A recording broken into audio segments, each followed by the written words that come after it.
Boa noite a todos e a todas. Hoje vamos conversar sobre Davi Mestre, poeta, contista e crítico literário. Uma das vozes mais originais e inventivas da poesia angolana.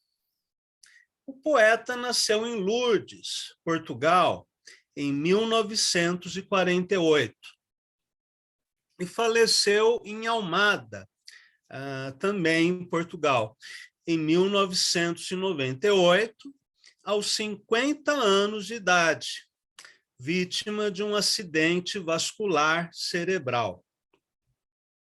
Davi Mestre, cujo verdadeiro nome era Luiz Felipe Guimarães da Mota Veiga, viveu em Angola com a família desde criança e deixou os estudos básicos incompletos.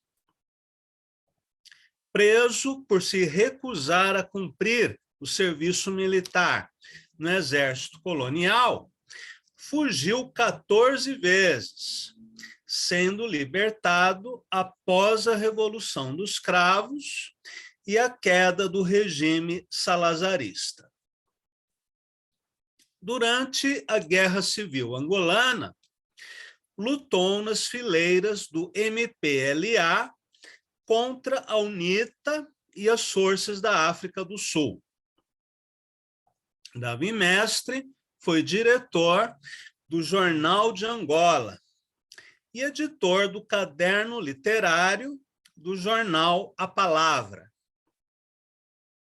Em 1971, fundou e dirigiu o grupo literário Poesias Hoje, e integrou a União dos Escritores Angolanos. Foi assessor de José Eduardo dos Santos, que sucedeu Agostinho Neto na presidência do país, embora mais tarde tenha se pronunciado contra o regime de partido único adotado pela Revolução. Publicou 8 livros de prosa e poesia, em que se destacam Do Canto à Idade, Nas Barbas do Bando e Subscrito a Giz, e colaborou em revistas e jornais literários de Portugal, Angola, Moçambique e outros países de língua portuguesa, além de ser traduzido para outros idiomas.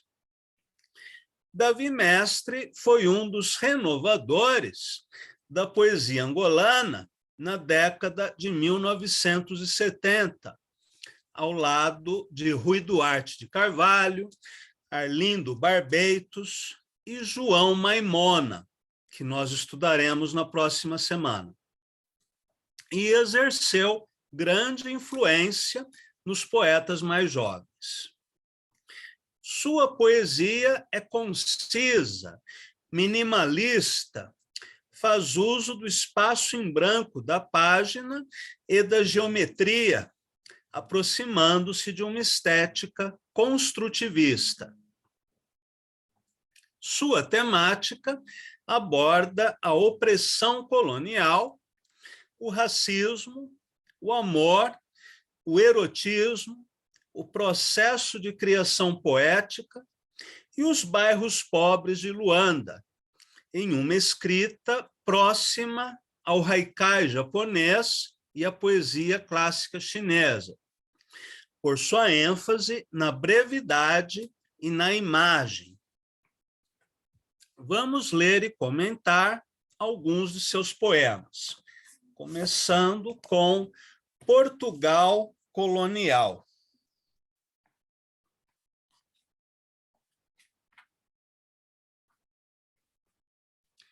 Nada te devo, nem o sítio onde nasci, nem a morte que depois comi, nem a vida repartida pelos cães. nem a notícia curta a dizer-te que morri. Nada te devo, Portugal colonial, cicatriz doutra pele apertada. Este é um poema construído em 6 tercetos, sem medidas métricas fixas, embora as linhas tenham entre 4 e 6 sílabas, com uso livre da rima e o recurso do enjambemã, pelo qual o poema todo, pode ser lido como uma única frase gramatical. O poeta, embora nascido em Portugal, recusa qualquer relação com esse país, que identifica com a metrópole colonial que oprime a sua nação adotiva. Caso semelhante ao de Rui Duarte de Carvalho. Esta confissão política, escrita em primeira pessoa, em versos curtos e ferinos, porém, tem em mente o regime salazarista. Após a Revolução dos Cravos, o poeta viajou várias vezes a Lisboa, falecendo na cidade portuguesa de Almada.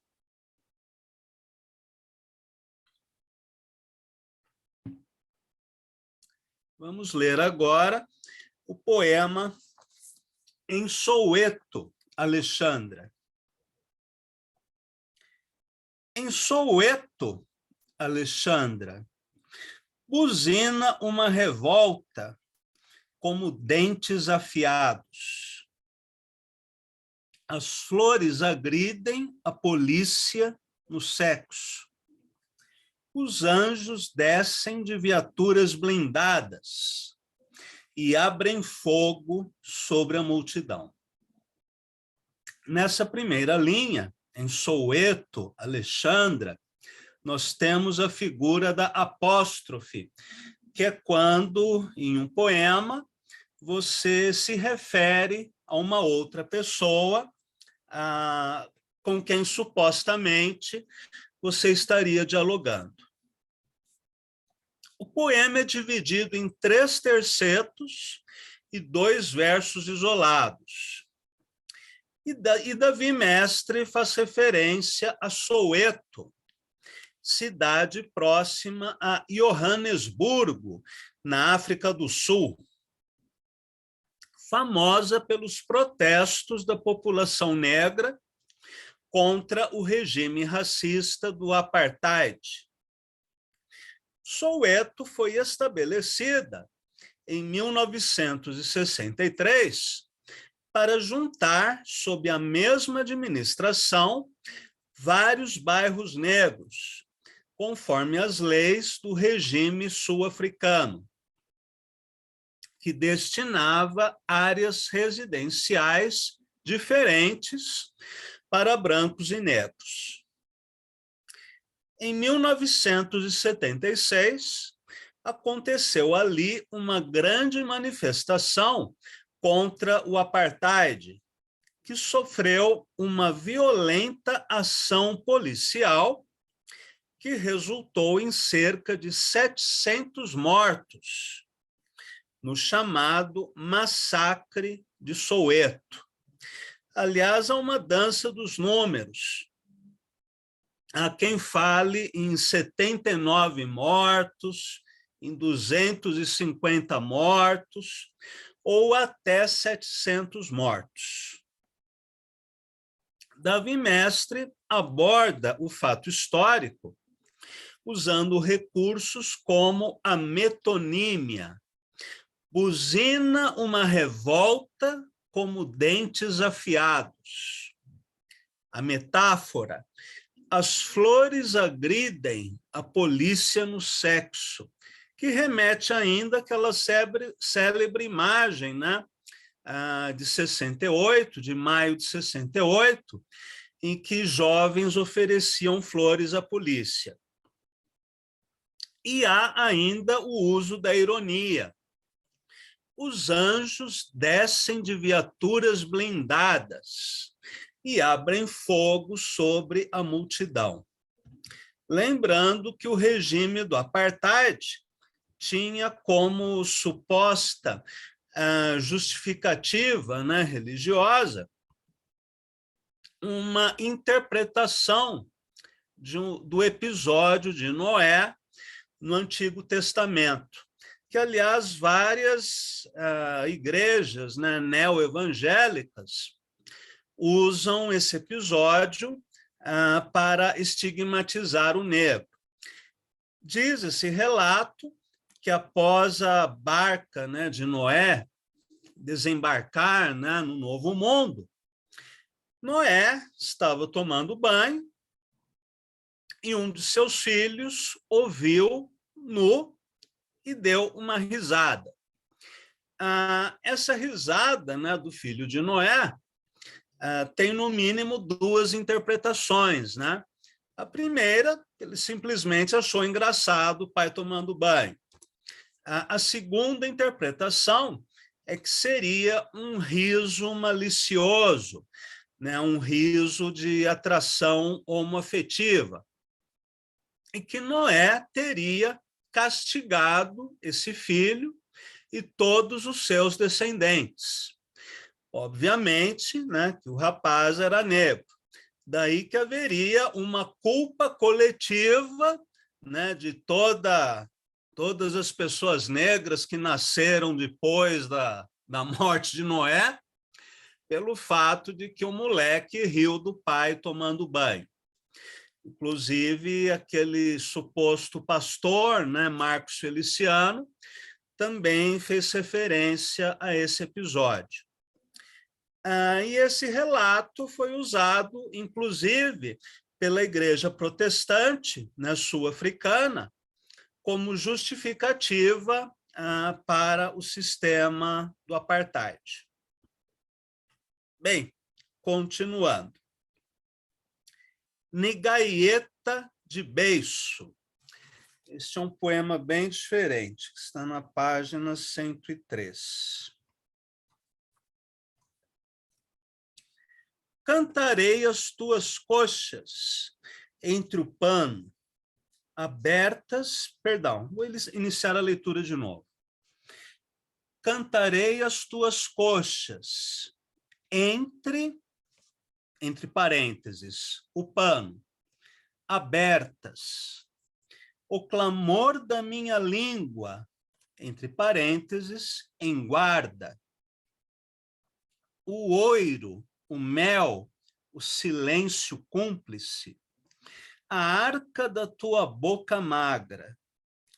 Por que ardem as fontes no auge da alegria? Eros, entre parênteses, em chamas, ousasse, gota a gota, um rumor de cal, aflita.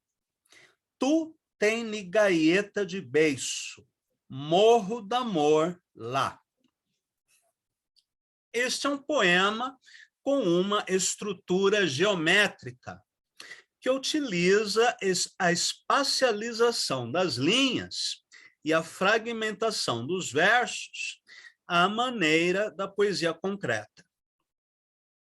A temática é erótico-amorosa, e o poeta usa o recurso do parênteses para manifestar visualmente, de maneira icônica, as coxas da mulher amada, além da função gramatical e poética desse sinal de pontuação, que intercala uma ideia dentro de outra, recurso conhecido como timese. Assim, logo no início do poema, lemos: cantarei as tuas coxas entre, abre parênteses, o pano, fecha parênteses, abertas, que permite a aglutinação entre mais abertas, formando a palavra entreabertas. que reforçam a sugestão erótica já apresentada com a palavra coxas. No grupo de verso seguinte, o poeta mistura termos concretos e abstratos. Ouro, mel, silêncio, sendo este silêncio cúmplice do ato amoroso, que fica implícito no texto poético, desde a língua em guarda, mencionada na quinta linha. No final do poema, lemos a expressão nigaieta de beiço, que é também o título do poema. O seu sentido habitual é o de gaita, né, o instrumento musical, mas aqui funciona como metáfora erótica, já que o poeta em seguida diz: morro d'amor lá. Aliás, um tema próprio das cantigas dos trovadores provençais e galego-portugueses também. A morte de amor.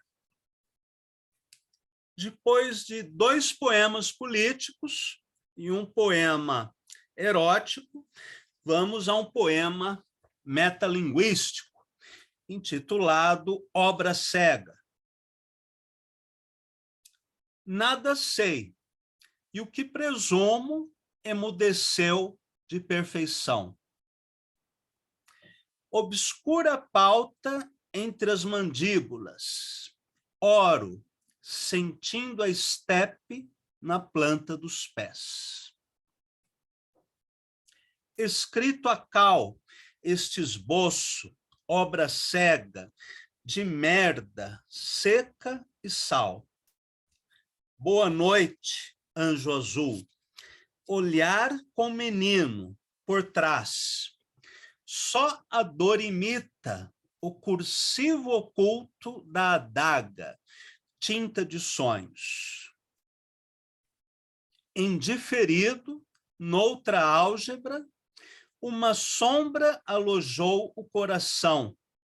Anfíbia filigrana d'água rosada, ânfora ausente, luz de jade, suspeita se esquivas minhas sandálias pardas, cavo com elas, pegadas de prata. Este é um poema metalinguístico, né, desde o título, que faz um trocadilho com cobra cega.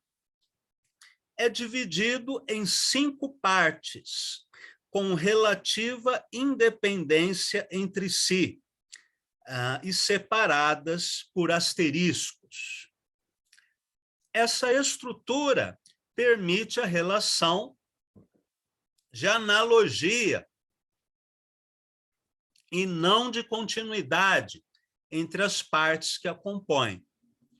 Portanto, podemos dizer que aqui Davi Mestre usa o recurso próprio do ideograma, que é a justaposição de signos para a leitura analógica, né? A leitura comparativa entre os signos.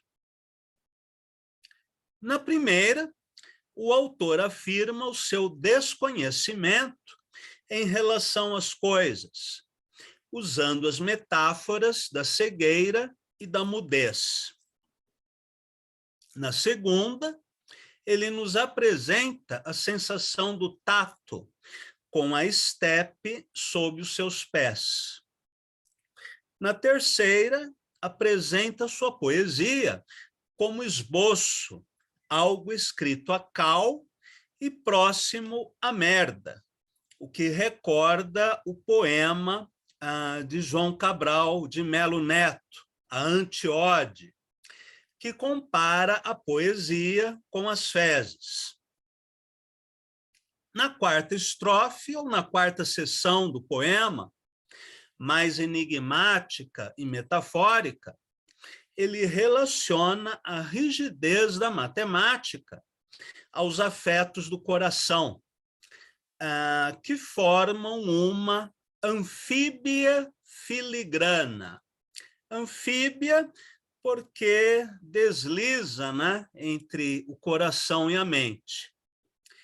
A própria poesia, né, feita com a emoção e o intelecto, é comparada ainda à água rosada e à luz de jade, imagens de sabor japonês. Por fim, na quinta seção do poema, ele nos deixa apenas os sinais de uma caminhada, um percurso poético, fazendo um jogo entre as palavras parda e prata. A influência japonesa, que nós já verificamos no Arlindo Barbetos e notamos agora no Davi Mestre, será muito mais presente na poesia de Jorge Arrimar, que estudaremos um pouquinho mais tarde. Vamos agora ao poema Esmo-Sec Braga. Eu fotografei e enviei para vocês pelo WhatsApp todos os poemas. Então, vocês podem acompanhar a leitura. Vamos lá. Esmo-Sec Braga, a Luandino Vieira. Esmo-Sec Braga, agora do café, vermelho quando o sol vai dormir, na rotunda, gasto como a catuchu dos golos perdidos na infância. A catuchu é uma bola de couro. Esmo-Sec Braga, café no Maculuçu, que é um outro bairro de Luanda, onde o povo esfaqueado nas virilhas onde o povo esfaqueado nas virilhas ambulantes dos negros marítimos que tocam viola à lua cheia. De fome, onde os homens sobre as mulheres mijando oiro. Esmo-Sec Braga, onde o povo. A palavra Esmo-Sec significa bairro de subúrbio, ambiente onde se passam muitos contos de Luandino Vieira, a quem o poema é dedicado. Inclusive, no curso de prosa, que acontece às sextas-feiras, nós tivemos uma aula sobre contos de Luandino Vieira e eu enviei, né, o vídeo para vocês.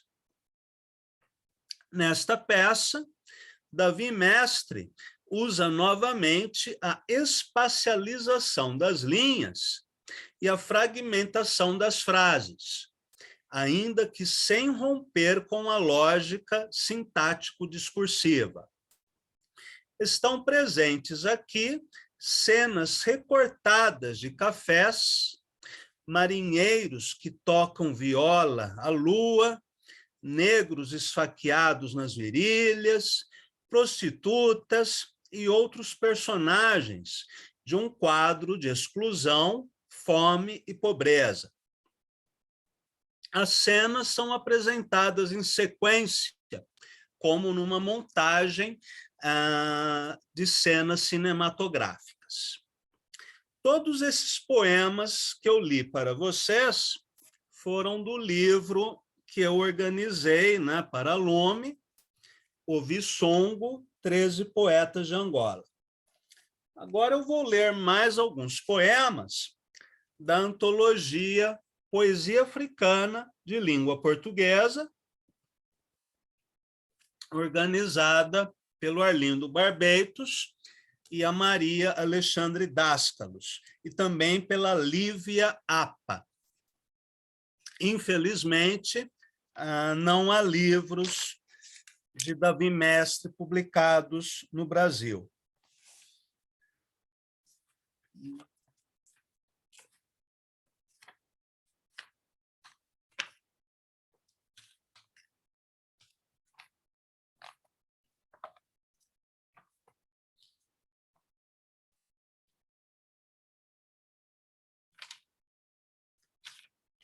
nas barras do bando. E quem, nesta roda, riscou no peito a ave inviolável? Qual de vós apostou a morte e perdeu? Qual de vós, inegáveis patifes, navalhas encantadas, traçou no areal a mais bela ventura nas barbas do bando? Arte poética, né? Mais um poema metalinguístico. Pousa o tempo sobre os ombros e descreve, né, ou escreve, já que o D está entre parênteses, apenas erosões de um rasto de sol na pedra lisa. Interessante como ele faz essa arte poética toda a partir de uma imagem. Sinal de seda. 2 negros timores, secreto subis. Teus olhos pedem ao Ganges por ti. O tigre contempla no lago de prata o sinal de seda em que sorris. Este é quase um poema clássico chinês da dinastia Tang. Amêndoa de Mombasa. Por ti colhi o